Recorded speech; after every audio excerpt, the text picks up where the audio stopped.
Hello everybody, now let's continue.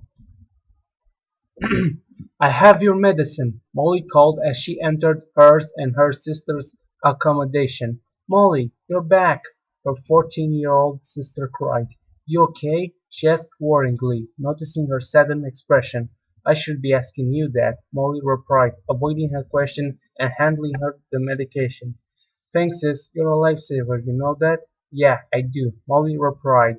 She stared at her younger sibling and pulled her in close for a hug. At first her sister tried to pull away as she was confused by the sudden affection but hugged her back. Molly held back the sob in her throat but almost choked upon it. I'll always protect you know that, she said, resting her head on her sister's head and stroked her dark brown hair with her hand.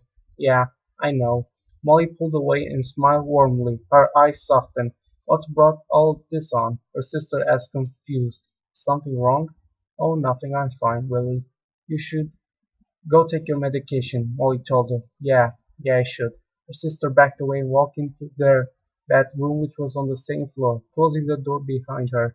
I'm just afraid what's to come. Molly fell back against the wall and dropped the stuffed toy and sobbed. She closed her eyes and wiped away the tears that were already beginning to form. I miss you so much. I have to stay strong. She wouldn't want me to get upset. After the sudden rush of emotion, Molly had fled room 40,007 and abandoned her search of the higher floors and gone down to the ground floor.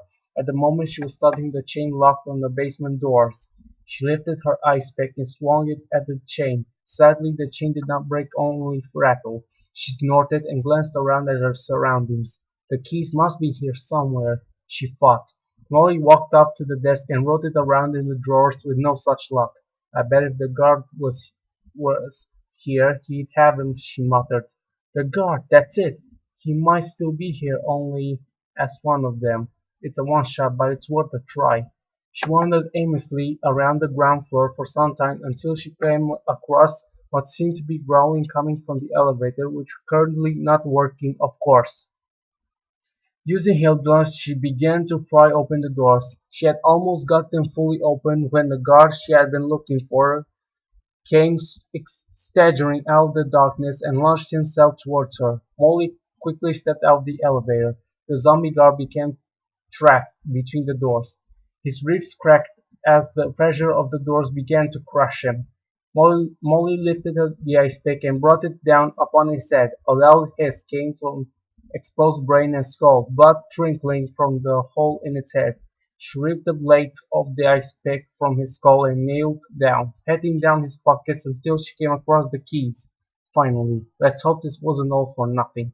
It took several tries with several different keys to open the basement lock. With a small creak, the door swung open and Molly trotted down the stairs. The basement was filled with darkness, barely touched by light. A dripping of ether from a leaking pipe was the only sound that echoed through the emptiness. Molly's eyes took some time to adjust as she walked steadily through the shadows when she kicked something. The object clattered along the ground. She picked up the object, feeling it with her hands and studying its shape. It was a pistol. A geek came from the darkness, launching itself on top of her. Molly quickly pressed the pistol against the geek's head and pulled the trigger. The gun fired and blood sprayed out of one side of the geek's head. Thank God it was loaded. She gradually got to, to her feet when two more geeks came staggering out from the darkness. Molly acted quickly, swinging Hilda around and scraping one of the geek's cheek, cutting the skin. The geek's neck cracked as the blow forced its head sideways. Its neck remained hanging by its shoulder as it recoiled, moving towards her once again. She swung the ice pick upwards, stabbing it through the jaw and cutting into the brain. The geek fell as she pulled the ice pick out and kicked the other geek in the chest, and swinging the ice pick horizontally and stabbing it in the side of the head. Its body went slack and fell to the ground. Molly breathed heavily, staring at each body that littered the basement floor and then at the gun in her hand. Molly stared at the gun that she had placed down on her bed. By bed, it was more of a mattress made up with a blanket and pillow. Rougher rules requested that all survivors carry the gun on their person 24/7. It's surprising that no one has turned on each other yet. She reached for the pistol and clutched it in her hand. No more medicine, no more hope for her. Maybe I could, maybe I could end it for her. It would be better if I do rather than sis. A quiet voice called out to her. Aren't you supposed to be asleep? Molly questioned. I was, but you were talking to yourself. I was? What did I say? Molly hadn't realized that the words that had been forming inside her head had also come from her mouth as well. I don't know. It was hard to make it out. Sis, what are you doing with that? Her sister's eyes met with the gun in Molly's hand. What are you doing? She yelled suddenly, sitting up. Nothing, Hilda. Nothing, Hilda. Go back to sleep. No way, not until you tell me what's going on. You have been acting strangely ever since you came back from Dr. Logan. Is there something you're not telling me? Hilda asked, a scornful look on her face. Molly sighed deeply. What am I going to tell you is going to be hard to hear, she said. Just tell me, Hilda demanded, please. Molly opened her mouth and clenched her jaw, unable to form the words. You're going to die. You're going to die. You're going to die. Dr. Logan cut the deal. Can't afford to support us, you, with the medicine anymore. What? I can't provide you with the insulin. You're going to get worse and sick and then... Molly let out a small sob. I'm so sorry. What, what are we going to do? Hilda looked towards the gun on Molly's bed. What are you going to... Of course not. I will never do that to you. Never. But you are thinking about it. I'll get you insulin somehow. I promise. How? Hilda yelled, tears forming in her eyes. I don't know. I need time to figure it out. But whatever happens, I'll protect you. I promise. I won't let them take you away. I won't let them harm you. You can't promise that, Hilda whispered softly. Go back to sleep. We'll discuss it more in the morning, Morley told her. But, she began. Enough, Hilda. Hilda looked at Molly sadly before resting her head on her pillow and turning away, her back to her. Molly stared at the gun once again and in a blind rage scooped it up and threw it at the wall. I thought you'd better be off without me.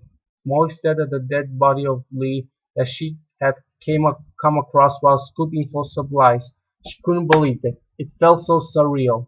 I left the group so you or anyone else wouldn't have to make a tough decision on who would get on the boat or not. Maybe if I stayed, this might not have happened. Lee was handcuffed to a radiator, his other limb cut hacked off. His head was leant on to one side, a bullet-shaped hole in his skull, blood trickling down his face.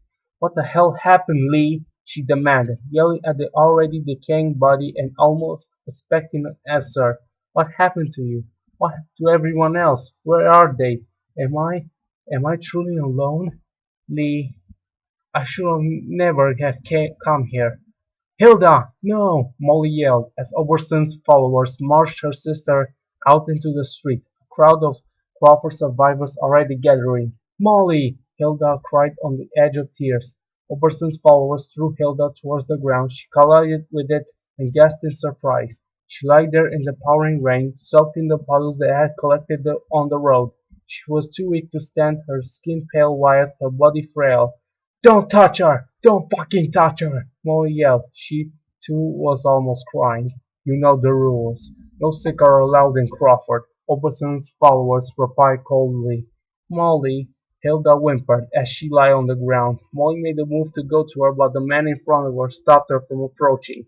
Please, please don't take my sister, please! Molly pleaded. Her legs began to quake. She felt like she was going to collapse.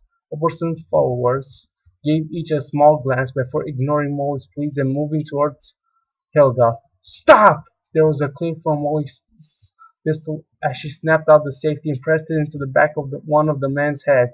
Put the gun down now, his comrade demanded. Leave my sister alone, Molly yelled, her face red with anger.